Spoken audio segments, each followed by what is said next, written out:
తెలంగాణ సంస్కృతికి నిలువెత్తు ప్రతీక మన ఆషాఢం బోనాల జాతర షురు అయింది. జంట నగరాల పొలిమేరల్లో ఆధ్యాత్మిక వైభవాన్ని నింపుతూ గంగా జమున తహజీబ్ లౌకిక స్ఫూర్తిని చాటేందుకు మన భాగ్యనగరం అంగరంగ వైభవంగా ముస్తాబైంది. మన ముఖ్యమంత్రి శ్రీ రేవంత్ రెడ్డి గారు కూడా జంట నగరాల ప్రజలందరికీ బోనాల పండుగ శుభాకాంక్షలు తెలుపుతూ ఏర్పాట్లకు గ్రీన్ సిగ్నల్ ఇచ్చేశారు.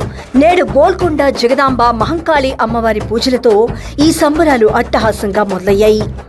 నేటి నుంచి వచ్చే నెల ఆగస్టు 13 వరకు సిటీ అంతా బోనాల సందడి. ఈ నెల 20 నుంచి 22 వరకు బల్కంపేట ఎల్లమ్మ గుడిలో వేడుకలుంటాయి.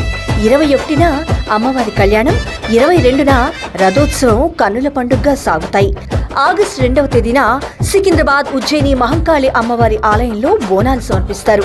ఆగస్టు 3న భవిష్యవాణిని వినిపించే ప్రసిద్ధ రంగం కార్యక్రమం మొదలవుతుంది. ఆగస్టు 9న పాత బస్తీ లాల్ దర్వాజా సింహవాహిని అమ్మవారి బోనాలతో పాటు సిటీలోని మెయిన్ గుడులన్నింటిలోనూ జాతర నడుస్తుంది. ఆ తర్వాత పలహారం బండ్ల ఊరేగింపుతో పండుగ ముగుస్తుంది. మన పండుగను మన ప్రజాప్రభుత్వం ఎంతో ఘనంగా నిర్వహిస్తోంది.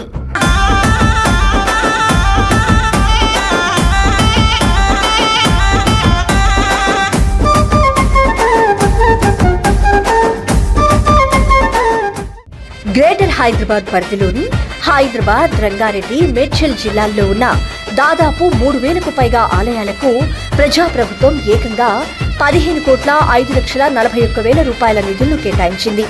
మొత్తం ఉత్సవాల నిర్వహణ కోసం 20 కోట్ల రూపాయలను కేటాయించింది. సిటీలోని 30 ప్రధాన ఆలయాల్లో రాష్ట్ర ప్రభుత్వం తరపున గౌరవ మంత్రులు, పెద్దలు అమ్మవారికి పట్టు వస్త్రాలను సమర్పించనున్నారు.